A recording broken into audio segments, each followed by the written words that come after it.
Por que eu escolhi começar pela primeira carta de Pedro? A primeira carta de Pedro, ela é muito completa, desde o aspecto individual da fé. A primeira carta de Pedro fala sobre casamento. A primeira carta de Pedro fala sobre, então, marido, esposa, sobre filhos. A primeira carta de Pedro fala sobre sociedade, sobre o cristão na sociedade. A primeira carta de Pedro fala sobre empregados, os cristãos como empregados. A primeira carta de Pedro fala sobre os cristãos como patrões. Então, nós temos o individual, o casamento envolvido, a família, empregados, patrões, sociedade. Nós temos a igreja muito bem. Tem algumas partes de Pedro que são conhecidíssimas, versículos super decorados. O capítulo 2 de 1 Pedro é conhecidíssimo, alguns versículos deles, não toda a carta. Mas, por exemplo, 1 Pedro 2,9, vocês são geração eleita, sacerdotes do rei, nação santa, povo de propriedade exclusiva de Deus, a fim de anunciar as grandezas daquele que os chamou das trevas para a sua maravilhosa luz. Isso está em Pedro, esse versículo conhecidíssimo, e que tem muito a ver conosco e com a igreja de Deus.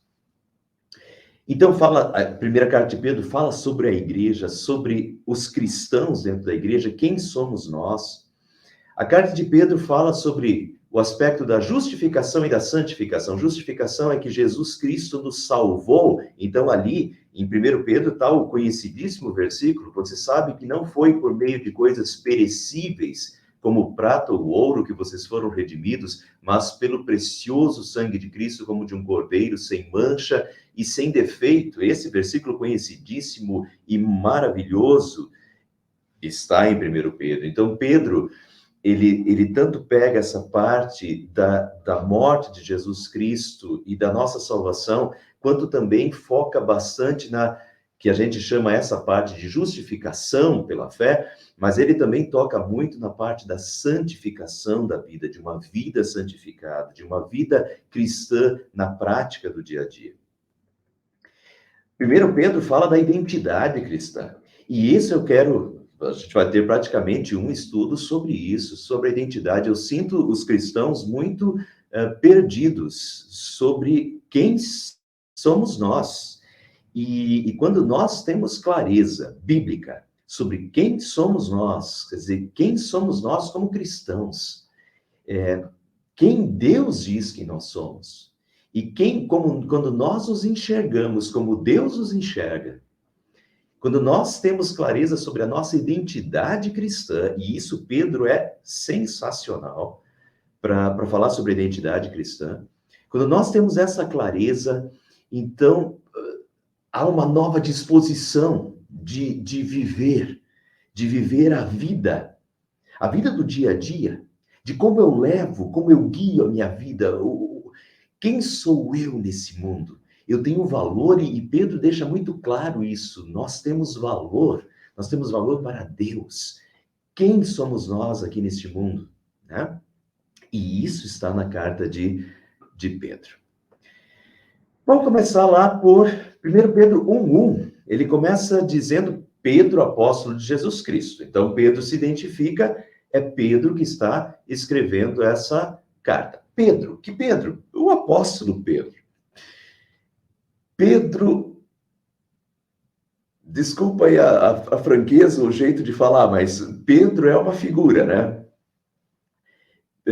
Quando a gente estuda as personalidades, que são questionáveis, é claro, mas os 4 tipos de personalidade, Pedro é classificado como sanguíneo, aquele que é o primeiro a falar, o tipo mais empolgado, aquele que está sempre falando, o primeiro a falar. E nesse negócio de primeiro a falar também, às vezes ele se enroscava, né? Mas nós temos quase esses dois lados, esses contraditórios acontecendo em Pedro. Pedro, Quando Jesus diz assim, olha, vocês vão se escandalizar comigo, e Pedro diz, não, eu jamais vou me escandalizar. Poucas horas depois ele estava negando Jesus 3 vezes. Por um lado, Pedro é aquele que faz aquela afirmação que Jesus, e por isso Jesus diz, tu és Petros, tu és Cefas, quer dizer, tu és Pedro, tu és uma rocha. Pedro falou, tu és o Cristo, filho do Deus vivo, né? Mas, ao mesmo tempo, um pouquinho depois, Pedro já chama Jesus ao lado e quer corrigir Jesus e diz, Senhor, não fale isso, porque isso jamais te acontecerá. Jesus estava falando sobre a morte dele, e Pedro chama Jesus à parte, quer corrigir Jesus, e daí Jesus tem que ser duro com Pedro, diz, arreda Satanás, você está cogitando das coisas dos homens e não das de Deus. Mas então, de novo, Pedro, por um lado, ele tem uma afirmação maravilhosa de fé, tu és o Cristo, por outro lado, ele quer corrigir Jesus, Senhor, não fala isso. E assim Pedro tem esses... quando Jesus foi lavar os pés, né? Quando chegou em Pedro, Pedro não quis deixar Jesus lavar os pés dele. Não, Senhor, você não vai lavar meus pés, não. Daí Jesus diz, se você não deixar, você não tem parte comigo. Então Pedro disse, não, Senhor, não só os pés, as mãos, a cabeça, pode me lavar inteiro. Então Pedro chega a ser divertido, esses dois lados, né, de Pedro. E aí, por que isso não foi tirado da Bíblia? Não foi tirado da Bíblia porque, de certa forma, a Bíblia não esconde esses erros. Nós aprendemos com esses erros.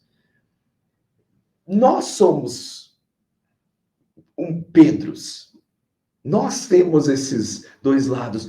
Nós temos essa fidelidade a Deus e nós queremos mais de Deus na nossa vida e nós queremos servir a Deus e nós temos testemunhos de fé belíssimos, mas também a gente tem esses momentos de baixa, de pecados, às vezes vergonhosos, de acertos, de erros, né, de profissões de fé belíssima e às vezes uma fé tão fraca. Essas oscilações fazem parte de nós, então a Bíblia não esconde isso, nós aprendemos muito com Pedro, né? E Jesus perdoou Pedro.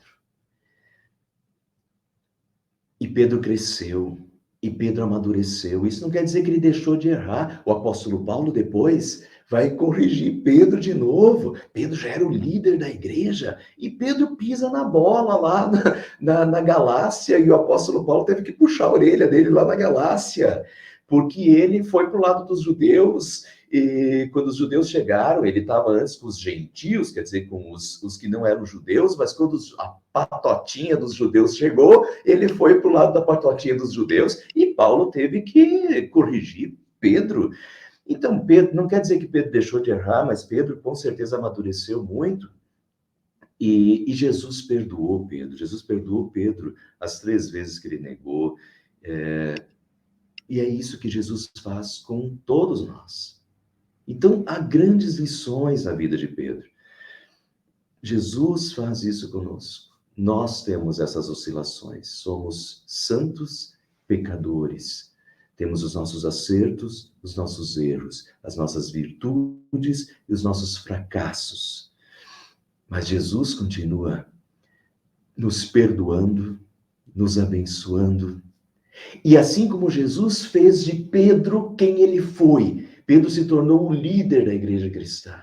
Apesar de ser como era, dos seus erros, ele se torna o líder da igreja cristã. Deus usa Pedro como seu instrumento. Esse vaso de barro nas mãos de Deus se torna um instrumento belíssimo. E assim nós, esses vasos de barro, pecadores e imperfeitos, mas perdoados por Deus, e que Deus nos usa. Deus usa cada um de nós e Deus está trabalhando na nossa personalidade, no nosso caráter também. Há um amadurecimento em nós, um amadurecimento de fé, de vida. Deus trabalha em nós, como Deus trabalhou em Pedro. Deus perdoa esses seus filhos, esses Pedros que somos nós também. todos os dias, e Deus continua nos usando como instrumentos, assim como usou Pedro também. Então, quem está por trás dessa carta? Quem está por trás dessa carta é Pedro, esse apóstolo amado de Jesus, que comete os seus erros, mas é usado por Jesus, né? Como um instrumento nas suas mãos.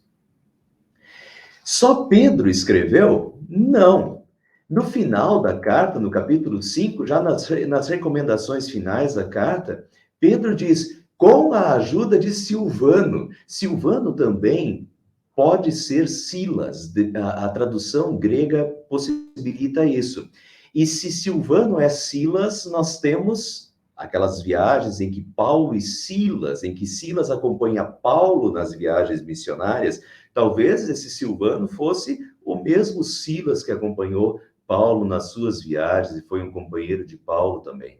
Mas então Pedro, no final da carta, diz que a carta é dele, ele é, digamos, a mente por trás da carta, mas com a ajuda de Silvano, eu escrevi resumidamente, diz Pedro. E eu fiz questão de colocar isso. Sim, Pedro é a mente por trás dessa carta, mas ele faz questão de reconhecer que Silvano estava com ele. Inclusive, eu resumi esse texto, mas ele fala um pouco mais do que isso. Ele diz que Silvano, ele faz um elogio para Silvano, né? Que Silvano considera um irmão fiel. Então, ele elogia Silvano. E eu fiz questão de colocar isso porque Silvano só entra no final dessa carta como um irmão querido que ajuda Paulo, mas Silvano foi muito importante. E às vezes tem essas, inclusive, só para vocês terem essa dimensão, Silvano, os especialistas em grego, algumas pessoas chegam a questionar se a primeira carta de Pedro foi escrita por Pedro, porque o grego é um grego muito bem escrito. E Pedro era um pescador, mas o que os especialistas daí argumentam mas Silvano, Silas, era um grego. Então, provavelmente, e como Pedro faz questão de dizer que ele teve a ajuda de Silvano, provavelmente Pedro ditou a carta, mas quem escreveu a carta foi Silvano. E o ótimo grego de 1 Pedro provavelmente é por causa de Silvano. E assim, pessoal, nós temos tantos ilustres desconhecidos na Bíblia, no Novo Testamento, pessoas que foram grandes cooperadores e que às vezes nem aparecem, ou aparecem só... e Paulo faz muito isso. De vez em quando Paulo fala, olha, cita diversos nomes de colaboradores, de igrejas, né? Olha, fulano, ciclano, tal, ele agradece. E Paulo se lembra de agradecer pela colaboração desse, daquele, que pessoas que ajudaram na obra. Então, as cartas são escritas por Paulo, quem chama atenção é Paulo, mas Paulo sabe o que cada um desses, como cada um desses foi importante na obra do reino de Deus e daquela igreja. E Paulo não esquece, Pedro não esquece de Silvano, de citar Silvano. E assim, meus irmãos, nas igrejas, tá cheio desses ilustres desconhecidos. Às vezes o pastor chama mais atenção, mas as igrejas estão cheias de formiguinhas que estão trabalhando pela causa do reino de Deus e cooperando maravilhosamente em pequenos e grandes serviços. Tem pessoas aqui lá de Piratini, participando do estudo, a Iri, a Veg, e lá em Piratini, olha, como tem tantas pessoas envolvidas no trabalho da igreja em Piratini, né? Desde os almoços comunitários e as preparações, tantas pessoas que às vezes nem aparecem, mas estão lá E sem elas, os trabalhos seria quase impossível. Só é possível por causa do trabalho dessas pessoas, que às vezes não aparecem, mas estão lá, desses silvanos. Hoje, esse estudo aqui, a gente só está conseguindo transmitir esse estudo por 3 canais, pelo Facebook, pelo meu Facebook, pelo YouTube, pelo Facebook, por causa da Silvia. E a Silvia está aqui, vocês não estão vendo ela, mas ela está aqui do meu lado, e foi ela onde eu tinha desistido, porque eu não sabia como transmitir isso da melhor forma possível. E foi ela que ficou hoje o dia todo quebrando a cabeça, e no final estamos conseguindo transmitir por 3 veículos ao mesmo tempo, né? 2 Facebook e o YouTube, e é ela, não está aparecendo, quem está aparecendo aqui sou eu, mas está ali a Silvia, não o Silvano, mas a Silvia ali, quietinha no canto dela, mas é por causa dela que a gente está conseguindo fazer esse estudo nesses 3 métodos, e assim vai nas igrejas, e com isso eu quero dizer, olha, a gente não precisa da glória, a gente trabalha pela glória de Deus e para a glória de Deus e por gratidão a Deus, mas o trabalho, o nosso trabalho em Deus, como diz 1 Coríntios 15, no final do 1 Coríntios 15, o nosso trabalho no Senhor não é em vão, o trabalho de cada um de nós e o trabalho de cada um para o reino de Deus é que colabora, e essa união de todos esses esforços, desses vários Silvanos, Sílvias, e que às vezes nem aparece, mas é essa união de esforços que faz a força das igrejas. Então, continuem trabalhando pelas suas igrejas, e não pelas igrejas, por Deus e para Deus. Essa é a motivação correta. Mas eu queria salientar isso aí no texto de 1 Pedro. Pedro fala no capítulo 5, versículo 13, aquela que está na Babilônia, também eleita, envia-lhe saudações. O que é isso? Isso daqui, ele está identificando onde ele está. De uma forma meio esquisita, mas Pedro está identificando da onde ele está escrevendo. E quem é que está mandando saudações para essa igreja para quem Pedro está escrevendo. No próximo estudo, nós vamos ver para quem Pedro está escrevendo. Mas aqui está as saudações, e as saudações é aquela que está na Babilônia, também eleita. Também eleita é a igreja de Deus que está nessa Babilônia. O que é essa Babilônia? A Babilônia não é a Babilônia mesmo. Pedro provavelmente nunca esteve na Babilônia, nunca exerceu ministério na Babilônia. Mas a Babilônia era uma forma pejorativa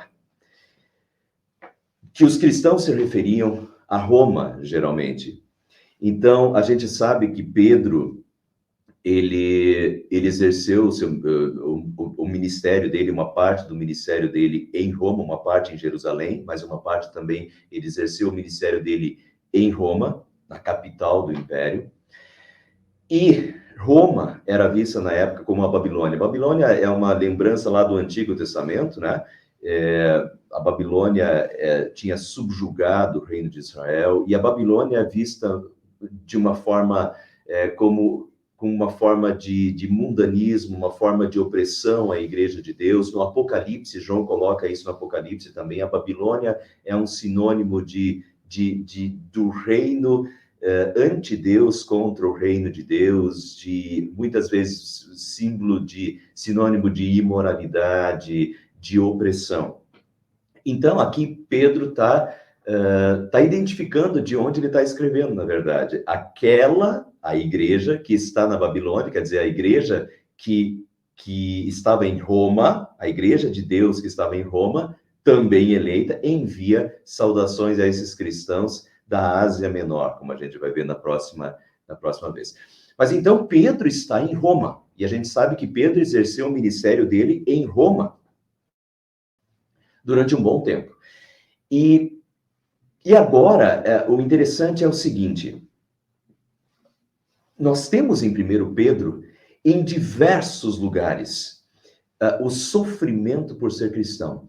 Os cristãos estão sofrendo. E é por isso que Pedro envia essa carta para esses cristãos. Porque esses cristãos estão sofrendo perseguição. Nós temos isso até nos títulos. Se vocês folharem o 1 Pedro, vocês vão ver pelo menos 2 títulos. O título do 4:12, do capítulo 4, versículo 12, é Sofrendo por Ser Cristão. Mas esse não é o único título. A carta de 1 Pedro é uma carta de fortalecimento. Pedro está fortalecendo os cristãos da Ásia Menor que estão sofrendo perseguição, e perseguição árdua, perseguição de risco de morte e de sofrimentos na sociedade por serem cristãos.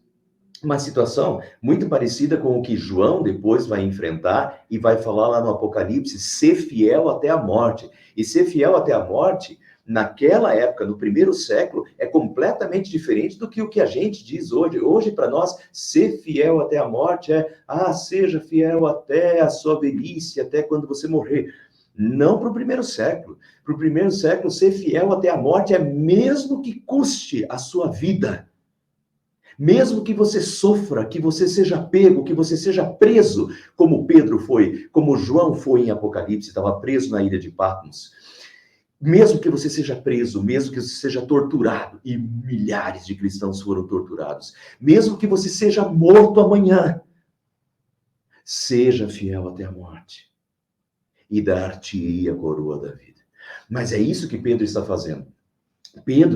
Esses cristãos da Ásia Menor estão sofrendo perseguição, risco de morte e risco de vida e perda dos seus bens e sofrimentos diversos na sociedade por serem cristãos. E Pedro, então, está escrevendo essa carta para fortalecê-los como cristãos, como filhos de Deus e fortalecê-los em Jesus Cristo, no meio dos seus sofrimentos. E se esse é o caso, deixa eu explicar para vocês, a perseguição no primeiro século foi cruel. E teve períodos de perseguição muito intensa, mas esses períodos de perseguição muito intensa não foram constantes durante o primeiro século inteiro. Eles foram alternados, dependia muito do imperador da época, a perseguição. Às vezes a perseguição era muito forte, às vezes a perseguição era muito tênue. Às vezes também ela era em determinadas regiões, mas em alguns imperadores, a perseguição foi generalizada e foi muito forte e foi cruel. Um desses foi na época de Pedro, quando Pedro estava escrevendo o Apocalipse, estava preso na ilha de Patmos e tem que escrever um livro codificado. E essa é a ideia do Apocalipse, é um livro codificado.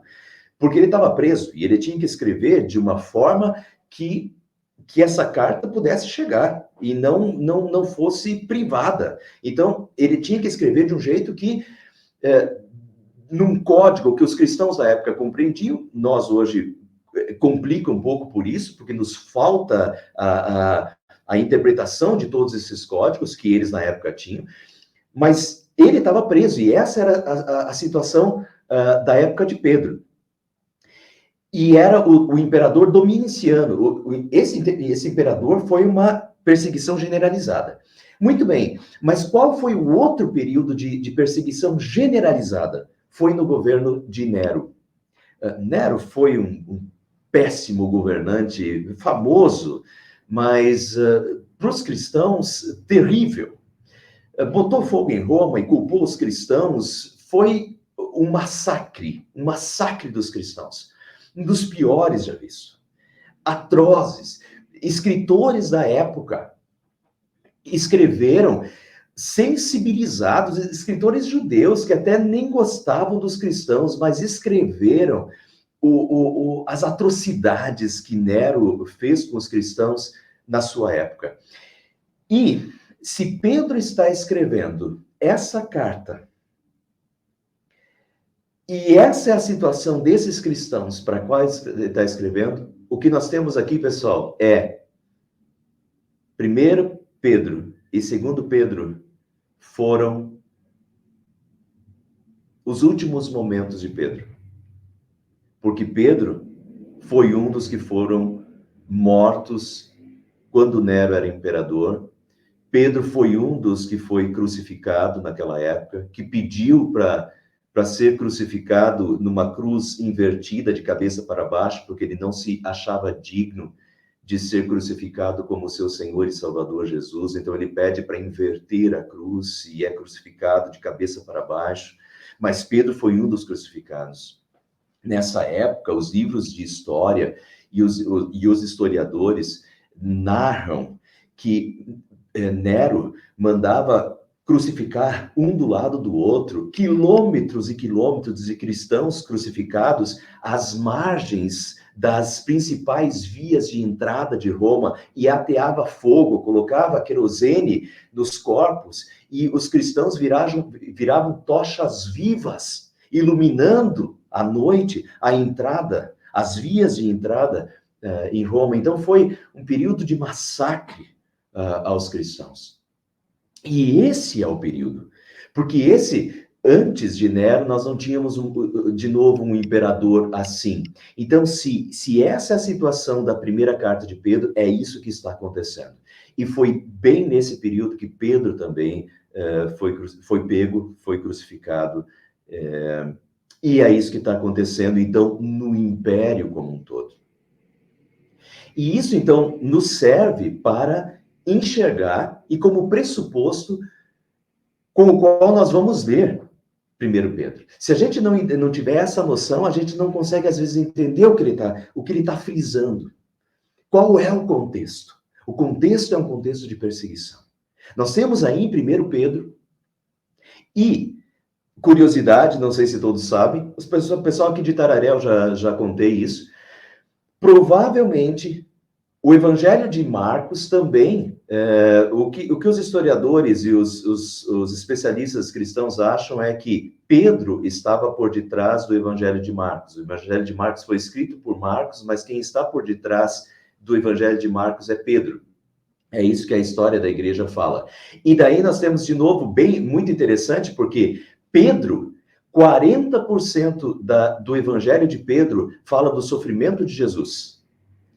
E não se tem dúvidas de que Pedro frisa 40% do evangelho de Pedro é sobre o sofrimento de Jesus, porque os cristãos estavam sofrendo. E, de novo, é o período de Nero.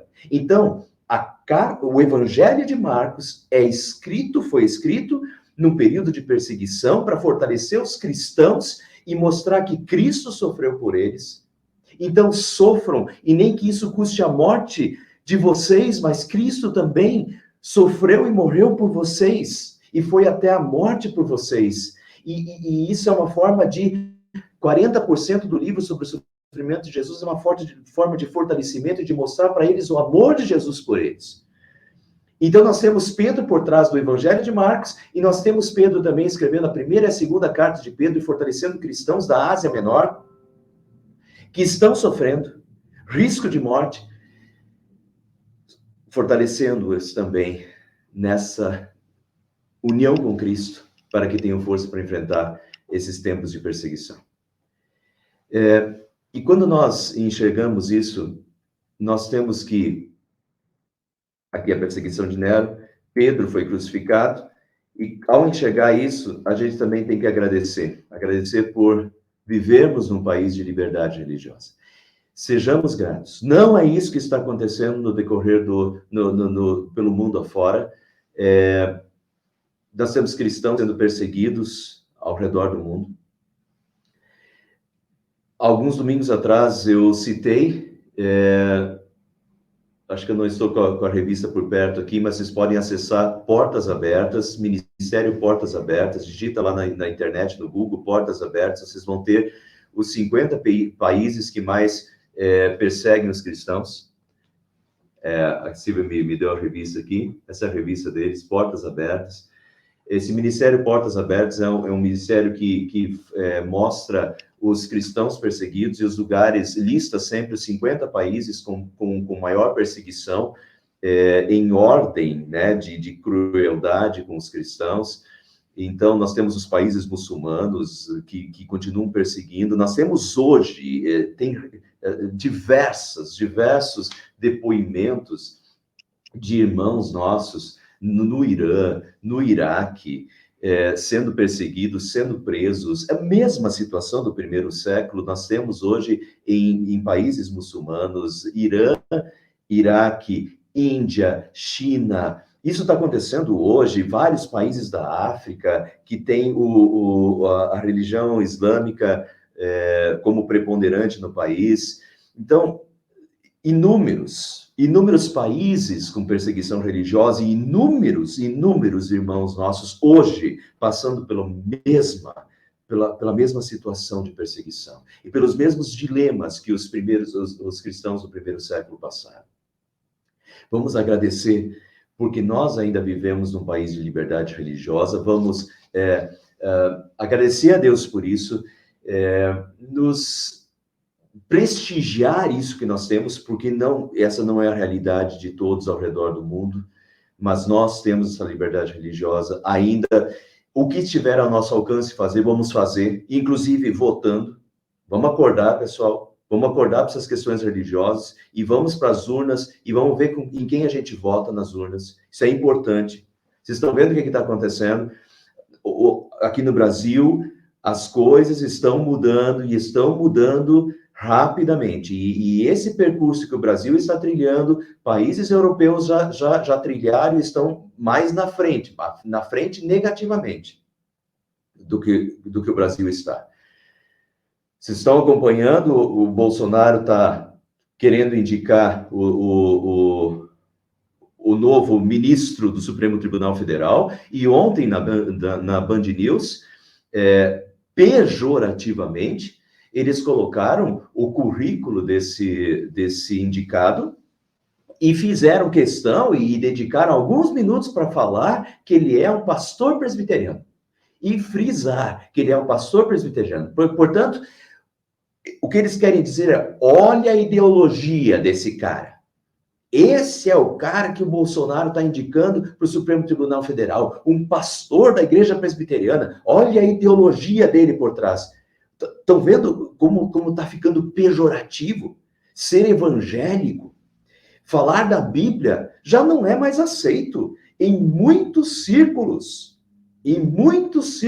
intelectuais e políticos. Citar a Bíblia e falar da Bíblia é inconcebível.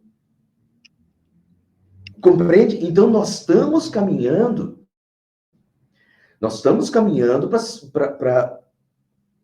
para tempos difíceis.